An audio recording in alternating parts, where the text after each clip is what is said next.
네, 사랑하는 성도님들, 오늘로써 우리는 스가랴서 말씀을 다 묵상했습니다. 마지막 이 스가랴서 14장은 마지막 날을 그리고 여호와의 날에 일어날 심판, 또 하나님의 회복, 또 하나님 나라의 완성 이런 것들을 지금 보여주고 있습니다. 우리가 어제 묵상한 앞부분 1절부터 11절까지의 내용은 심판과 구원이었죠. 그리고 또 생명수가 흐르는 그런 예루살렘이 영원히 안전하게 거하는 그런 장면을 우리들에게 보여줬고, 이제 오늘 본문 12절부터 21절 마지막 21절까지는 그날의 마지막 날에 그 대적들에게 임할 최종 심판, 그리고 또 남은 자들이 하나님을 예배하고 거룩한 나라로 세워지는 모습, 이런 것들을 우리에게 보여주고 있습니다. 먼저 12절 말씀을 보면 12절에 예루살렘을 친 모든 백성에게 여호와께서 내리실 재앙은 이러하니 곧 섰을 때에 그들의 살이 썩으며 그들의 눈동자가 눈구멍 속에 썩으며 그들의 혀가 입속에서 썩을 것이요. 자, 단순히 어떤 병이 걸려서 혹은 전염병이나 혹은 전쟁의 상처나 이런 것이 아닙니다. 하나님의 직접적인 심판을 의미합니다. 인간의 교만과 그리고 힘으로는 절대로 피할 수 없는 철저한 재앙을 의미하는 것입니다. 그리고 13절 말씀을 보면 여호와께서 그들 가운데 큰 혼란을 일으키신다. 그리고 그들이 서로 치게 만드실 것이다 라고 말합니다. 자, 하나님을 대적하는 연합은 결코 성공하지 못하고 오래가지도 못합니다. 하나님께서 손을 대시면 그들은 스스로 무너질 수밖에 없다라는 것을 우리에게 알려줍니다. 그리고 14절과 15절 말씀에서는 유다와 예루살렘이 이제 승리하고 또 대적들의 재산이 약탈되고 그들의 짐승까지 재앙을 당하는 모습이 나옵니다. 하나님께서 하나님의 백성을 위해서 철저하게 승리를 이루신다. 사랑하는 성도님들, 하나님의 심판은 무섭습니다. 하지만 이 심판은 파괴가 아니라 하나님의 나라를 세우시고 또 하나님의 백성을 구원하기 위한 의로운 심판이다 라는 것입니다. 두 번째로 16절부터 이제 19절까지 말씀을 보면 열방이 올라와서 예배하는 모습이 나옵니다. 먼저 16절입니다. 예루살렘을 치러 왔던 이방 나라들 중에 남은 자가 해마다 올라와서 그 왕 만군의 여호와께 경배하며 초막절을 지킬 것이라. 자, 여기서 중요한 건 남은 자들입니다. 대적들 중에서도 회개하고 남은 자들이 하나님을 예배하러 올라왔다라는 것입니다. 자, 하나님의 구원이 이스라엘뿐만 아니라 온 열방으로 확장되었다라는 것을 의미합니다. 초막절은 어떤 절기입니까? 출애굽을 기념하면서 광야에서 하나님의 보호를 기억하는 그런 절기입니다. 하나님께서 베푸신 구원, 그리고 하나님께서 보호하시는 그 은혜를 기념하는 어찌 보면 예배지요.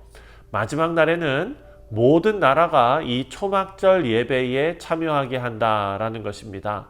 17절 말씀을 보면 경고의 말씀이 나오는데요. 땅에 있는 족속들 중에 그 왕 만군의 여호와께 경배하러 예루살렘에 올라오지 아니한 자들에게는 비를 내리지 아니하실 것인즉. 자, 비가 내리지 않는다. 생명이 끊어진다라는 말씀입니다. 그리고 18절과 19절 말씀은 애굽과 모든 민족이 여호와께 경배하지 않으면 재앙을 당할 것이다 라고 강조하고 있습니다. 사랑하는 성도님들, 마지막 날은 재앙의 날이 아니라 예배의 날입니다.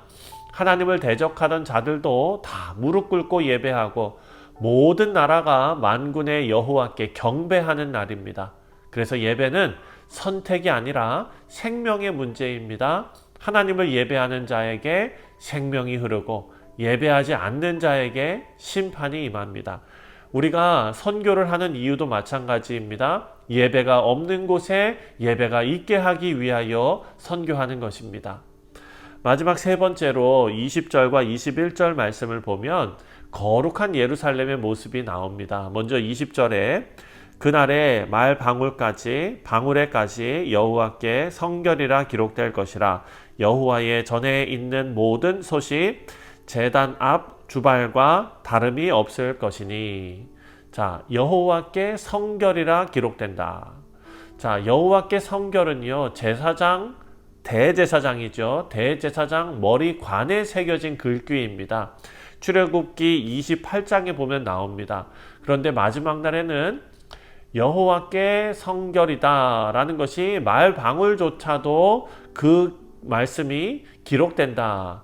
더 이상 거룩이 특정한 성직자, 대제사장 혹은 어떤 성소, 지성소 이런 곳에 제한이 되는 것이 아니라 모든 삶과 모든 사물에 확장되었다라는 것을 의미합니다.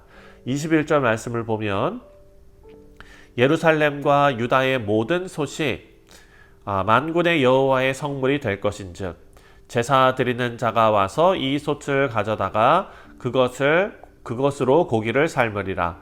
그날에는 만군의 여호와의 전에 가나안 사람이 다시 있지 아니하리라. 아멘. 자, 성전의 제사 도구이죠.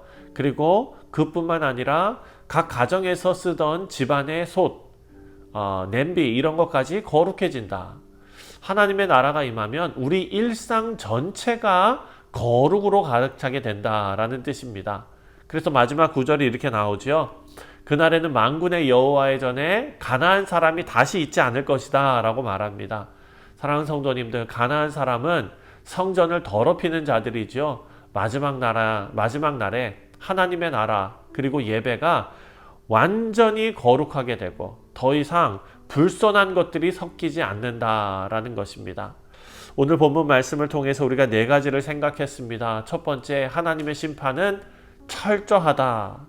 혀가 입속에서 썩고 눈구멍 속에서 눈동자가 썩고 살이 썩고, 사랑하는 성도님들, 이 심판은 무서운 심판이고 그리고 대적의 힘은 다 무너지고 교만한 자는 반드시 심판을 받는다라는 것을 우리에게 알려주었고요. 두 번째, 모든 민족이 하나님을 경배하게 된다라는 것입니다. 예배는 종말을 기다리는 우리 삶의 중심입니다. 우리는 이미 이 날을 미리 맛보며 예배해야 할 줄 믿습니다. 그리고 세 번째로, 예배하지 않는 자는 생명을 잃습니다. 하나님을 거부하는 자, 비가 내리지 않고 생명이 끊어진다라는 것이죠. 애굽의 족속들, 주께로 돌아오지 않으면 생명이 끊어집니다. 그리고 마지막 날에는 모든 것이 거룩해진다. 대제사장의 어떤 관뿐만 아니라 말 방울까지도, 집에서 쓰는 솥단지까지도 여호와께 성결이 된다. 우리 삶 전체가 하나님 앞에 드려진다라는 것입니다.